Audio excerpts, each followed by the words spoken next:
Good morning students, आज हम पढ़ेंगे क्वांटम नंबर का ट्रिक्स। ठीक है, बहुत ही सिंपल ट्रिक्स है ना। पहले तो मैं बता रहा हूँ टाइप्स कितने होते हैं, टाइप्स ऑफ क्वांटम नंबर कितने होते हैं। 4 टाइप्स के क्वांटम नंबर होते हैं।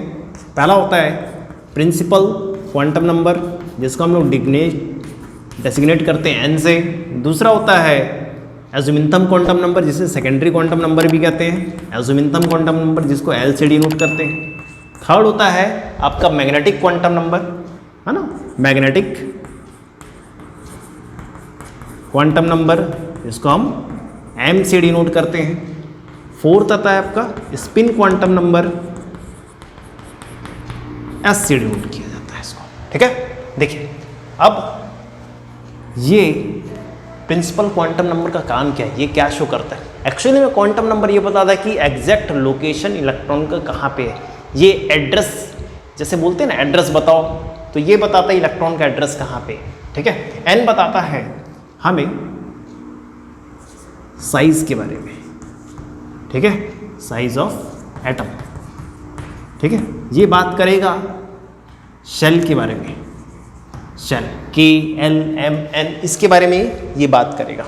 ठीक है, आपको एजुमिंथम क्वांटम नंबर बताएगा सब शेल के बारे में, सब शेल के बारे में, है ना। जैसे हम लोग बोलते हैं SPDF। ठीक है, सब शेल के बारे में बताएगा। ये बताएगा शेप, इसका क्या बताएगा, शेप बताएगा। ठीक है, फिर मैग्नेटिक क्वांटम नंबर ओरिएंटेशन बताएगा। ओरिएंटेशन मतलब x डायरेक्शन में है कि y डायरेक्शन में है कि z डायरेक्शन में है। जैसे s ऑर्बिटल का कोई डायरेक्शन नहीं होता, लेकिन p में तो होता है ना x y z, है ना। आपका d ऑर्बिटल में 5 ओरिएंटेशन होते हैं इलेक्ट्रॉन के, f ऑर्बिटल में 7 ओरिएंटेशन होते हैं, इलेक्ट्रॉन 7 डायरेक्शन में मूव करता है। स्पिन क्वांटम नंबर बताता है कि इलेक्ट्रॉन क्लॉकवाइज घूम रहा है कि एंटी क्लॉकवाइज घूम रहा है। ठीक है, स्पिन क्वांटम नंबर बताएगा और क्लॉकवाइज इलेक्ट्रॉन रिवॉल्यूशन और एंटी क्लॉकवाइज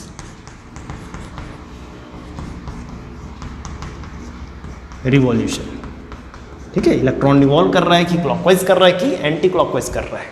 ठीक, तो ये आपके 4 क्वांटम नंबर हैं, है ना। पहला क्या है प्रिंसिपल क्वांटम नंबर, जिसको M से डिनोट करते हैं। वो बताएगा आपको साइज ऑफ एटम, जैसे KLMN। ठीक है, शेल क्या है अपने पास, K shell L M N, ये पता है ना आपको, है ना।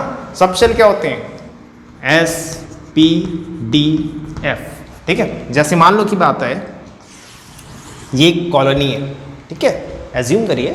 ठीक है, अब इसमें क्या है, कॉलोनी में क्या है, आपके घर है। तो ये जो कॉलोनी है ये बता रहा है, मान लो की बात है प्रिंसिपल क्वांटम नंबर। ठीक, ये जो घर है होम, ये बता रहा है आपका, क्या बता रहा है आपका, सेकेंडरी क्वांटम नंबर। अब घर में क्या होंगे, आपका कमरा होगा। ठीक है, जैसे 1 2 3 कमरा है ना। इस कमरे के बारे में बताएगा कौन, मैग्नेटिक क्वांटम नंबर। ठीक है, अब कमरे में क्या होता है, बेड रहता है, बेड ये बताएगा आपको स्पिन क्वांटम नंबर। ऐसा लोकेशन है, समझ लीजिए कि इलेक्ट्रॉन कहाँ पे लोकेट है, ये बताएगा क्वांटम नंबर से। अगर हमें क्वांटम नंबर पता है तो हम पता लगा सकते हैं कि इलेक्ट्रॉन कहाँ पे होगा। ठीक है, चलिए अब कुछ पॉसिबिलिटीज। ठीक, अच्छा मैं बताइए, घर बड़ा होता है कि कॉलोनी, ऑब्वियस सी बात है कॉलोनी बड़ी होती है। ठीक है, तो n हमेशा बड़ा रहेगा L से, याद रखिएगा n हमेशा बड़ा रहेगा L से। ठीक, वैसे ही L बड़ा रहेगा हमेशा M से, है ना। लेकिन L और M बराबर हो सकते हैं। कई बार ऐसा होता है कि बड़ा सा रूम किसी घर के बराबर भी हो सकता है। ठीक है ना, होता है। झोपड़पट्टी अगर छोटी सी है ना, और किसी आलीशान बंगले का एक आपका बोल दे जो डाइनिंग रूम है ना, वो बराबर ही हो जाता है कई बार। ठीक है, ये याद रखिएगा। ठीक, L हमेशा बड़ा रहेगा, M से बराबर भी हो सकता है, और N तो हमेशा बड़ा रहेगा। ठीक, ये 3 पॉसिबिलिटीज आपको याद रखनी है। ठीक है, ओके। अब देखिए नेक्स्ट, S का +½ होता है और एक होता है -½ ये 2 वैल्यूज होती है S की बस। ठीक है ना। प्लस हाफ कब होगा? जब इलेक्ट्रॉन क्लॉकवाइज रिवॉल्व होगा, एंटी क्लॉकवाइज होगा तो माइनस हाफ होगा। ठीक है, इसके बारे में हम क्वेश्चन करेंगे तो आपको बहुत आसानी से पता चल जाएगा सबकी वैल्यूज। ठीक, देखिए यही देखते हैं, है ना। जैसे क्वेश्चन आ रहा है आपका 3d6, ठीक है ना। तो जैसे मैंने बताया फर्स्ट क्वांटम नंबर की बात करता हूँ मैं, है ना। फर्स्ट क्वांटम नंबर क्या है आपका? Principal quantum number, principal quantum number. ठीक है, ये बताता है आपको शेल के बारे में। क्या बताएगा आपको? शेल के बारे में। तो बोल रहे हैं यहाँ पे 3D। 3D मतलब क्या होगा? Third shell. कौन सा शेल होगा? Third shell. जैसे KLM, तो ये कौन से शेल में होगा? ये M शेल में होगा। ये इलेक्ट्रॉन कहाँ होगा? M शेल में होगा। और है ना L की वैल्यू ये बताता है आपको एज़्यूमिंथम क्वांटम नंबर। देखिए L की वैल्यू होती है 0 होती है, 1 होती है, 2 होती है, 3 होती है। ठीक है ना। अब ये 0 किसके लिए होती है? S के लिए। 1 किसके लिए होती है? P के लिए। 2 के लिए D, 3 के लिए F। ये कुछ वैल्यूज़ है। L की वैल्यू 0, 1, 2, 3। ठीक है, आपको ये वैल्यू समझना होगा। ठीक है, देखिए अब यहाँ पे D दे दिया है। ठीक है, तो D के लिए L की वैल्यू क्या है? 2। ठीक है, तो इसमें N की वैल्यू है 3 और L की वैल्यू है, ठीक है ना। ये ऐसा सॉल्व हो रहा है। अब M की बात करते हैं। देखिए मैग्नेटिक क्वांटम नंबर, M को क्या बोलते हैं? Magnetic quantum number. ठीक है, ये क्या होता है? इसकी वैल्यू होती है -L टू +L। -L से प्लस, अगर वैल्यू मेरे पास 2 है तो मैं स्टार्टिंग करूँगा -2 से, -1 से, 0, +1, +2। ठीक है, ये आपके पास 5 पॉसिबिलिटीज आ गई। किसके लिए? M के लिए। ठीक है, अब बोला है D6।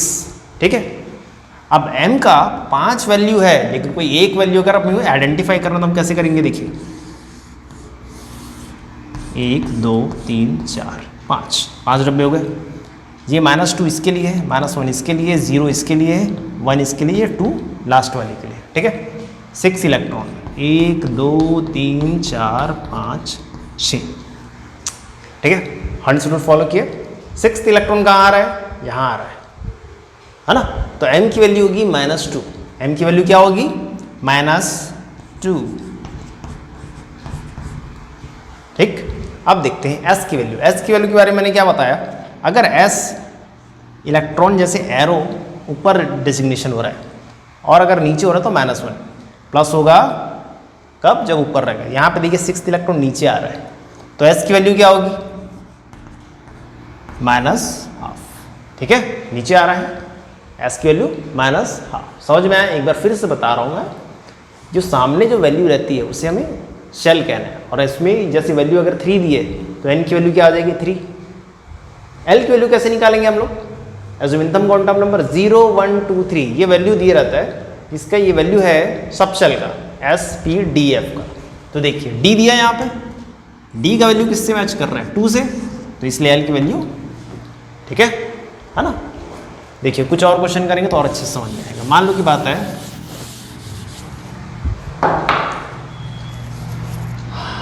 क्वेश्चन दिया है 4s। ठीक है, 4s दिया है यहाँ पे, N की वैल्यू 4, L की वैल्यू 0। कैसे पता चला? ये ठीक है, M की वैल्यू भी 0 होगी। कैसे, क्यों 0 होगी? कैसे 0 होगा? -1, -L से +L तक। अब देखो इसकी वैल्यू 0 है, L की वैल्यू 0 है, तो माइनस हो चाहे प्लस हो, 0 तो 0 ही होता है। ठीक है, तो 0, ये आपकी तीनों क्वांटम नंबर की वैल्यू ऐसे आएगी। ठीक है, तीनों क्वांटम नंबर का वैल्यू आ गया। देखिए नेक्स्ट क्वेश्चन करते हैं। जैसे बोल रहा है क्वेश्चन 3p3। ठीक है, अब देखिए इसमें N की वैल्यू 3, L की वैल्यू 1, M की वैल्यू क्या होगी? M की वैल्यू हो सकता है 3 वैल्यू, -1, 0, +1। कैसे पता चला? +L to -L। ठीक है, -L से +L। कैसे? L की वैल्यू 1 है, -1 0 +1 हुआ कि नहीं, -1 0 +1 मतलब आपको -l से +l तक जाना है, ठीक है ना। ऐसा जैसे मान लो की बात है, एक बार फिर से बता रहा हूँ, जैसे मान लो की बात है l की वैल्यू 3 आ रही है, 2 आ रही है, यहाँ पे 2 है ना, 2 आ रही है, तो m का वैल्यू होगा -2 -1 0 +1 और +2 ऐसा, ठीक है। ये बताएगा आपको ओरिएंटेशन, ठीक है। जैसे l की वैल्यू आ रही है 3, तो m का वैल्यू क्या क्या हो सकता है, -3 -2 -1 0 +1 +2 +3, ये पॉसिबिलिटीज़ है m की वैल्यू की, ठीक है। ये ओरिएंटेशन यहाँ इलेक्ट्रॉन जा सकता है, ठीक। वैसी जगह अगर l की वैल्यू 1 है तो m की वैल्यू हो सकती है -1 0 +1, ओके। देखिए अब यहाँ पे 3 लिखा है, 1 2 3, तो तीसरा इलेक्ट्रॉन कहाँ होगा, यहाँ पे होगा, ठीक है। तो m की वैल्यू एग्जैक्ट वैल्यू जो आ रही है वो क्या होगी, +1 होगी, ठीक है। एग्जैक्ट वैल्यू क्या होगा, +1, ठीक। अब s का वैल्यू देखते हैं, s क्या होगा, ये ऊपर है, क्लॉकवाइज हाफ, हो गया, ठीक है, हो गया सॉल्व आपका क्वेश्चन, ओके। नेक्स्ट क्वेश्चन देखते हैं।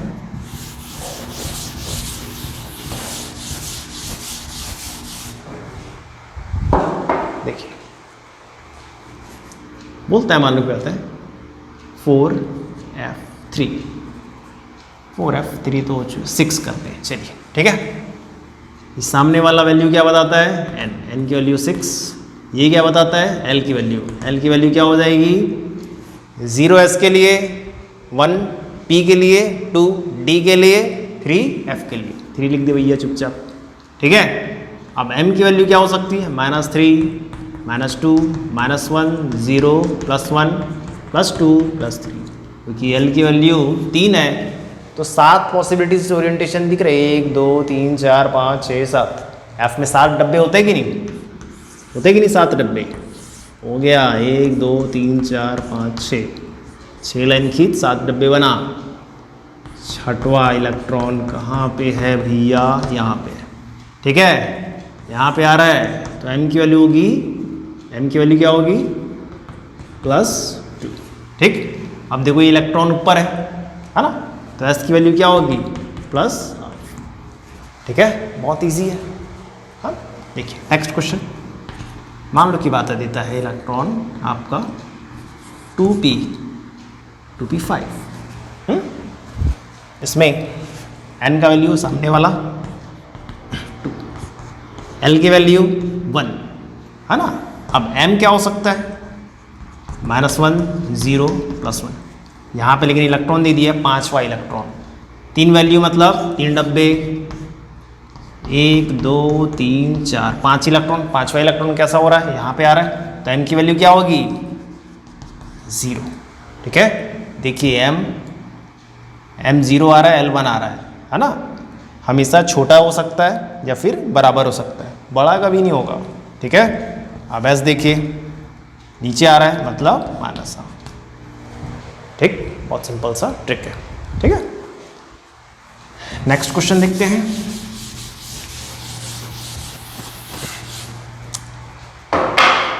एक बार क्वेश्चन ऐसा आया था, calculate the number of electron, ठीक है, नंबर ऑफ इलेक्ट्रॉन निकालने बोला था, उसमें n का वैल्यू दे दिया था 3 और l का वैल्यू दे दिया था 2, बस आपको इलेक्ट्रॉन का नंबर निकालना है। कैसे निकालेंगे, सॉल्यूशन में कैसे करेंगे अपन, n के लिए 3 मतलब 3 थर्ड सेल होगा, और l के 2 किसके लिए होता है, d के लिए 3d, और d में कितने इलेक्ट्रॉन होते हैं, 10 इलेक्ट्रॉन्स, ये आंसर है भैया, खत्म, ठीक है।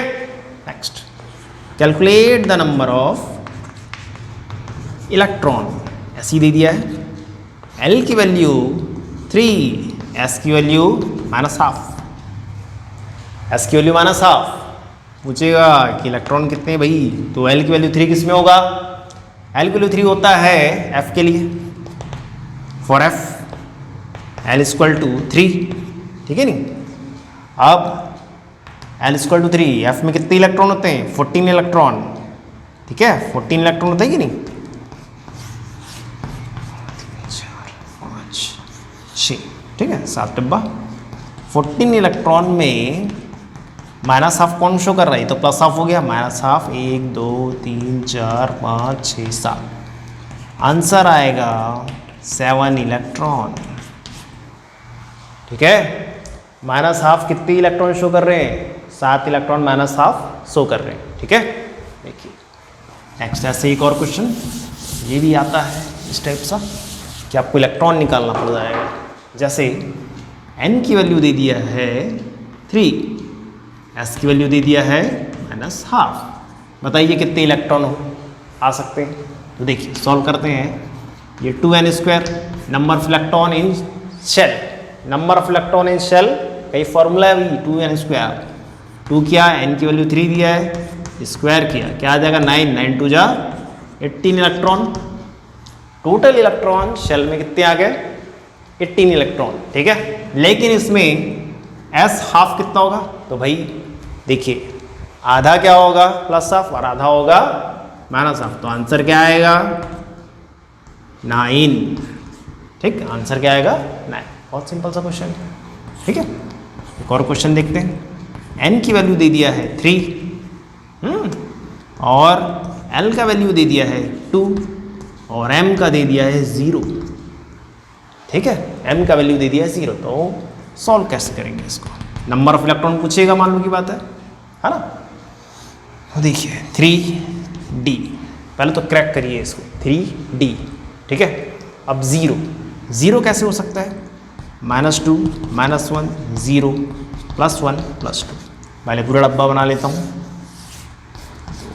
4 5, तो इलेक्ट्रॉन कैसे होगा? 1 2 3, ठीक है।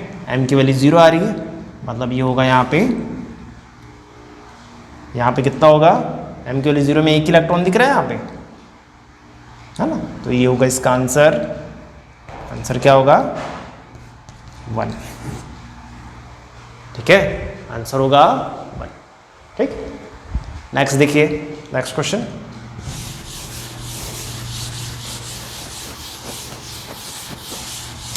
कई बार क्वेश्चन पूछता है पॉसिबिलिटीज बताइए, पॉसिबिलिटीज, इफ इट पॉसिबल और नॉट, ठीक है। जैसे मैंने आपको बताया था n की वैल्यू हमेशा बड़ी रहेगी l से, तो क्वेश्चन पूछता है which of the following is possible, ठीक है। तो कौन सा पॉसिबल है, तो आपको देखना है। जैसे ऑप्शन दे दिया है n = 3, l = 2, m = 0, b n = 2, l = 2, m = -1, c n = 1, l = 0, m = -1, d n = 3, l = 1, m = 2। पूछेगा which of the following is possible, है ना। तो देखिए n = 3 और l = 2, मतलब ये n बड़ा है l छोटा है, ये पॉसिबल है। और ये भी ठीक है, l की वैल्यू बड़ी है m का छोटा है, ठीक है, ये पॉसिबल है। इसको देखते हैं, n की वैल्यू 2, l की वैल्यू 2, बराबर हो गए। बताया कॉलोनी और घर बराबर नहीं हो सकते, ठीक है, बड़ा ही होगा कॉलोनी, ऑब्वियस सी बात है ना। बहुत सारे घर से मिलकर कॉलोनी बनता है, तो ये नॉट पॉसिबल। n का वैल्यू 1, l का वैल्यू 0, और ये m -1, है ना, तो ये पॉसिबल नहीं है। m क्या हो रहा है? m का वैल्यू 1 आ रहा है ना, तो ये नॉट पॉसिबल। इधर देखिए n का वैल्यू 3 1 2, फिर l का वैल्यू छोटा आ रहा है m से, नॉट पॉसिबल, तो आंसर, ठीक है। ऐसा भी क्वेश्चन आता है, बहुत सिंपल ट्रिक है ना, इसे यूज़ करिए और नीट क्रैक करिए, ठीक है। Thank you.